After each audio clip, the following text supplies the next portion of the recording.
Hi friends, welcome to my channel. ಇವತ್ತು ಏನಂತ ಹೇಳಿದ್ರೆ, ನಂದು 8th ಮಂತ್ ಸ್ಕ್ಯಾನಿಂಗ್ ರಿಪೋರ್ಟು. ನಾನು ಏನೇನೆಲ್ಲ ಚೇಂಜಸ್ ಆಗಿದೆ, ನನಗೆ ಅನಾಮಲಿ ಸ್ಕ್ಯಾನ್ ಮಾಡಿದಾಗ ಏನೆಲ್ಲ ಪ್ರಾಬ್ಲಮ್ಸ್ ಇತ್ತು, ಮತ್ತು ಅದು 8 ಮಂತದಷ್ಟರಲ್ಲಿ ಪ್ರಾಬ್ಲಮ್ಸ್ ಹೆಂಗೆ ಸಾಲ್ವ್ ಆಗಿತ್ತು, ಹೇಗೆ ಕ್ಲಿಯರ್ ಆಯಿತು, ಆ್ಯಂಡ್ ಕಂಪ್ಲೀಟಾಗಿ ನನಗೆ ಏನು ಚೇಂಜಸ್ ಆಗಿದೆ ಅಂತ ಹೇಳಿಬಿಟ್ಟು ಈ ವಿಡಿಯೋದಲ್ಲಿ ನಾನು ಹೇಳ್ತೀನಿ. ನನಗೆ 5th ಮಂತಲ್ಲಿ ಅನಾಮಲಿ ಸ್ಕ್ಯಾನು, ಟಿಫಾ ಸ್ಕ್ಯಾನ್ ಅಂತ ಹೇಳ್ತಾರಲ್ವ, ಸೊ ಅದು ಮಾಡುವಾಗ ಸ್ವಲ್ಪ ಕಾಂಪ್ಲಿಕೇಶನ್ಸ್ ಇತ್ತು.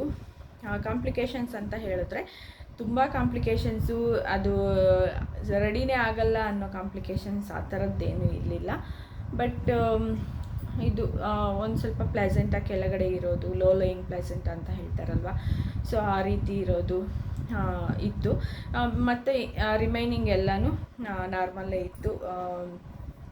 ಇನ್ನೊಂದು ಬ್ಲಡ್ ಟೆಸ್ಟ್ ಮಾಡಿದಾಗ ರಿಸಲ್ಟ್ಸ್ ಬರುತ್ತಲ್ವ, ಸೊ ಅದೆಲ್ಲನೂ ನಾರ್ಮಲ್ಲೇ ಇತ್ತು. ಆ್ಯಂಡ್ ಬೇಬಿ ಗ್ರೋತ್ ಆಗಿರ್ಬೋದು, ಬೇಬಿ ವೆಯ್ಟ್ ಆಗಿರ್ಬೋದು, ಬೇಬಿ ಆರ್ಗನ್ಸ್ ಡೆವಲಪಿಂಗ್ ಆಗಿರ್ಬೋದು, ಎಲ್ಲನೂ ಇನ್ನು 5th ಮಂತ್ ಸ್ಕ್ಯಾನಿಂಗಲ್ಲಿ ಎಲ್ಲರಿಗೂ ಗೊತ್ತೇ ಇರುತ್ತೆ, ಪ್ರತಿಯೊಂದು ಪಾರ್ಟು ಕೂಡ ಮಗುದು ಸ್ಕ್ಯಾನಿಂಗ್ ಮಾಡ್ತಾರೆ.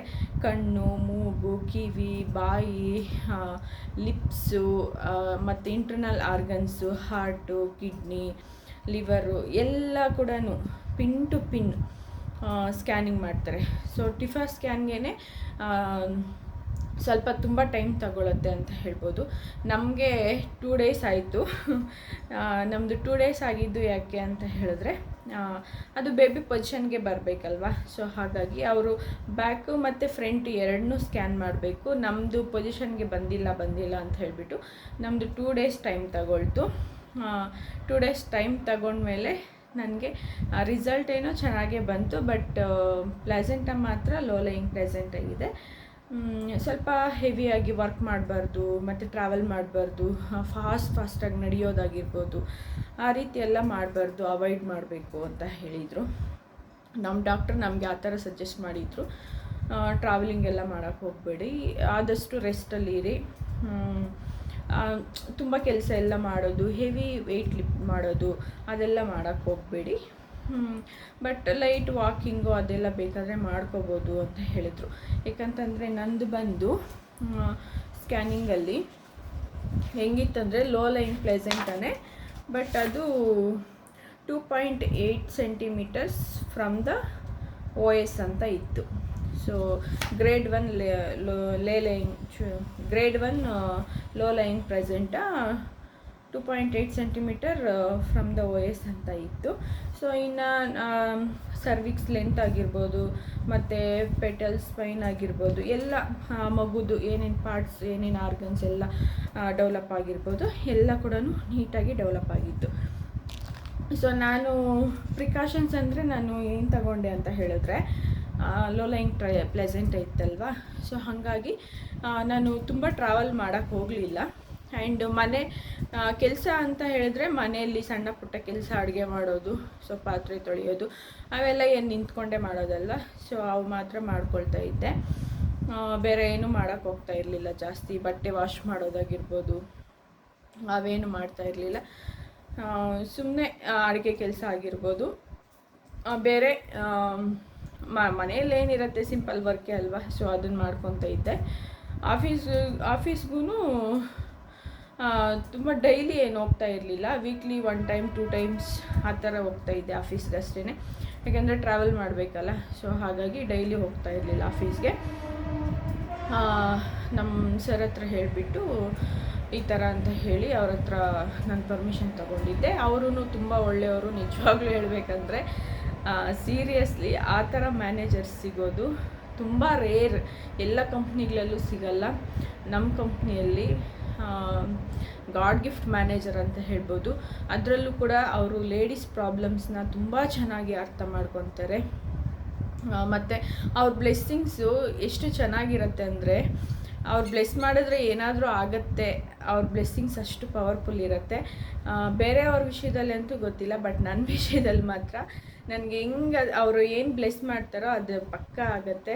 ಸೊ ನನಗೆ ನಿಜವಾಗ್ಲೂ ಅವ್ರು ನೋಡಿದ್ರೆ ಒಂಥರ ಖುಷಿ ಆಗುತ್ತೆ. ಬೈತಾರೆ ಕೆಲಸ ಅಂತಂದರೆ ಇನ್ನು ಅವರು ಅಷ್ಟೊಂದು ಟೆನ್ಷನಲ್ಲಿರ್ತಾರೆ. ಸೊ ಇರುತ್ತೆ, ಅವರು ಅಷ್ಟೊಂದು ಇನ್ವೆಸ್ಟ್ಮೆಂಟ್ ಮಾಡಿ ಬೈಯೋದು ಅದೆಲ್ಲ ಇರುತ್ತೆ. ಬಟ್ ಅದನ್ನೆಲ್ಲ ಪಕ್ಕಕ್ಕಿಟ್ರೆ ಎಂತೂ ಮತ್ತೆ ಬಂದು ಚೆನ್ನಾಗಿ ಮಾತಾಡಿಸ್ತಾರೆ. ಸೊ ಕೆಲಸದ ವಿಷಯದಲ್ಲಿ ಅಷ್ಟೇ ಅವರು ಸ್ಟ್ರಿಕ್ಟ್ ಆಗಿರ್ತಾರೆ. ಬೇರೆ ಎಲ್ಲ ವಿಷಯದಲ್ಲೂ ನಾವೇನಾದರೂ ಈ ಥರ ನಮಗೆ ತೊಂದರೆ ಇದೆ, ಆ ಥರ ಪ್ರಾಬ್ಲಮ್ಸ್ ಇದೆ ಅಂತ ನಾವು ಶೇರ್ ಮಾಡಿಕೊಂಡ್ರೆ ಅಂತೂ ತುಂಬ ಚೆನ್ನಾಗಿ ಸೊಲ್ಯೂಷನ್ಸ್ ಕೊಡ್ತಾರೆ.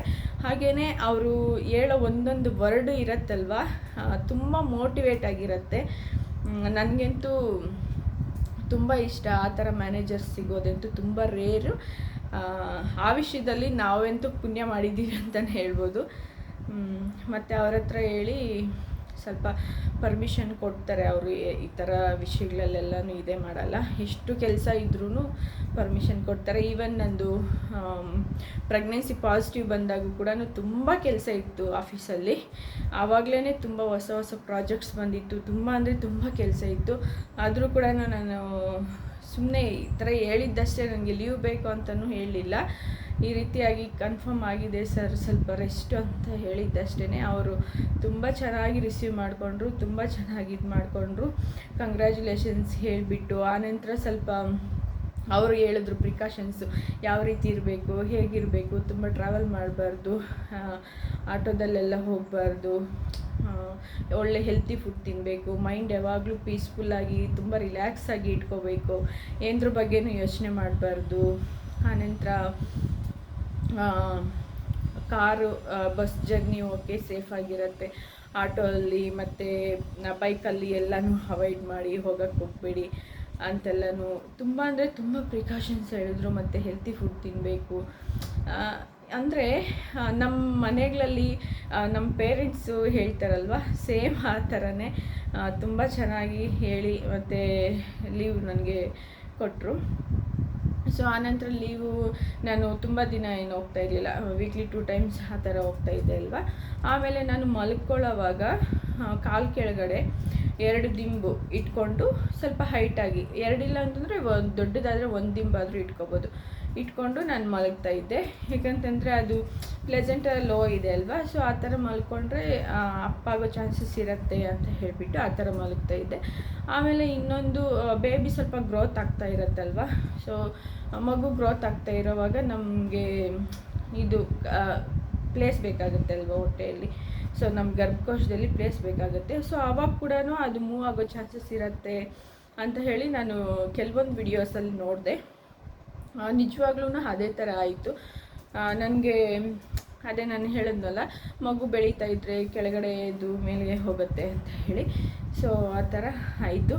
8th ಮಂತ್ ಸ್ಕ್ಯಾನಿಂಗಲ್ಲಿ ನಾನು ಫಸ್ಟ್ ಸ್ಕ್ಯಾನಿಂಗ್ ಹೋದಾಗ ಸ್ಕ್ಯಾನ್ ಎಲ್ಲ ಮಾಡಿ ತುಂಬ ಬೇಗ ಆಗೋಗುತ್ತೆ 8 ಮಂತ್ ಸ್ಕ್ಯಾನಿಂಗು, ಗ್ರೋತ್ ಸ್ಕ್ಯಾನು ತುಂಬ ಬೇಗ. ಅವರು ಎಲ್ಲ ಪಾರ್ಟ್ಸು ಚೆಕ್ ಮಾಡಿಬಿಟ್ಟು ಎಲ್ಲ ಚೆನ್ನಾಗಿದೆ ಅಂತ ಹೇಳ್ತಾರೆ.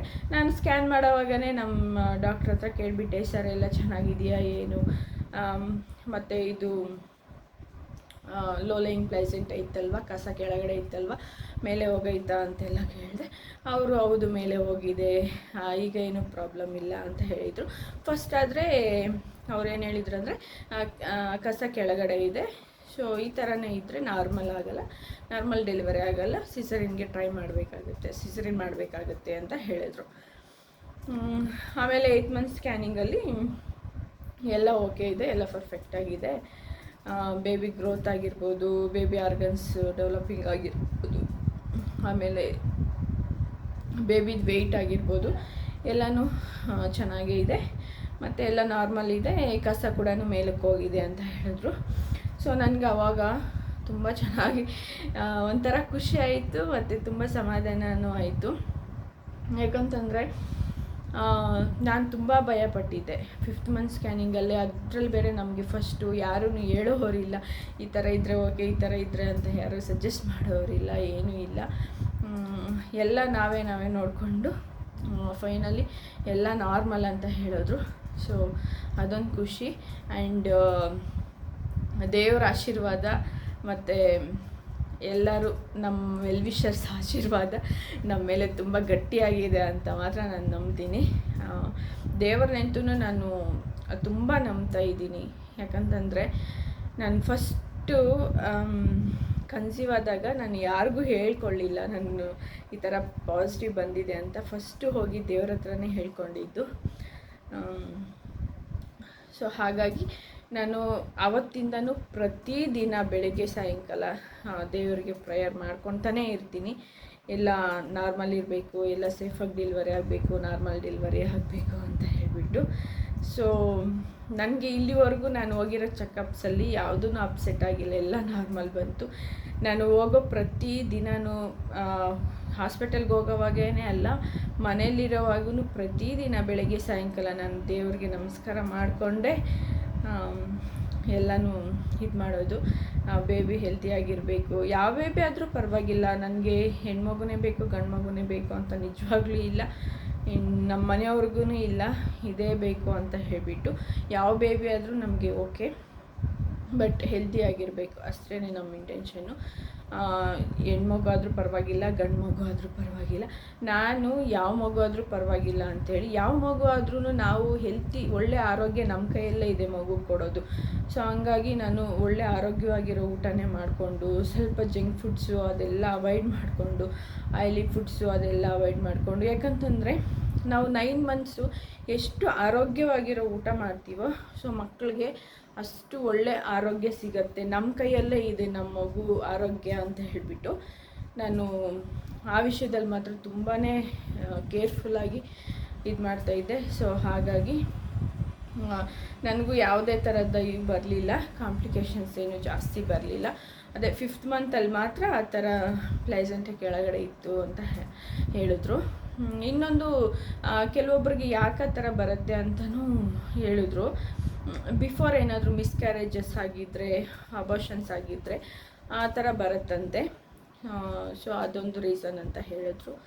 ಓಕೆ, ಫೈನಲಿ ಇವಾಗೆಲ್ಲ ನಾರ್ಮಲ್ ಇದೆ. ಐ ಹೋಪ್ ದೇವರು ಬ್ಲೆಸ್ಸಿಂಗ್ಸ್ ತುಂಬ ಚೆನ್ನಾಗಿದೆ ನಮ್ಮ ಕಡೆ ಅಂತ. ಸೊ ಇಷ್ಟು. ಪ್ಲೆಸೆಂಟ ಕೆಳಗಡೆ ಇದೆ, ಕಸ ಕೆಳಗಡೆ ಇದೆ ಅಂದರೆ ಯಾರೂ ಹೆದರ್ಕೊಳ್ಳೋ ಅವಶ್ಯಕತೆ ಇಲ್ಲ. ಸ್ವಲ್ಪ ಪ್ರಿಕಾಷನ್ಸ್ ತಗೊಂಡ್ರೆ ಮಾತ್ರ ಸೊ ಮೇಲೆ ಹೋಗೋ ಚಾನ್ಸಸ್ ಇರುತ್ತೆ, ನಾರ್ಮಲ್ ಡೆಲಿವರಿನೂ ಆಗೋ ಚಾನ್ಸಸ್ ಇರುತ್ತೆ. ಸೊ ಇವತ್ತಿನ ವಿಡಿಯೋ ಇದು. ಹೋಪ್ ಈ ವಿಡಿಯೋ ನಿಮಗೆ ಯೂಸ್ಫುಲ್ ಅಂತ ಅಂದ್ಕೊಳ್ತಾ ಇದ್ದೀನಿ. ವಿಡಿಯೋ ಇಷ್ಟ ಆದರೆ ಲೈಕ್ ಮಾಡಿ, ಶೇರ್ ಮಾಡಿ, ಹಾಗೆ ಸಬ್ಸ್ಕ್ರೈಬ್ ಮಾಡ್ಕೊಳ್ಳಿ. Thank you for watching.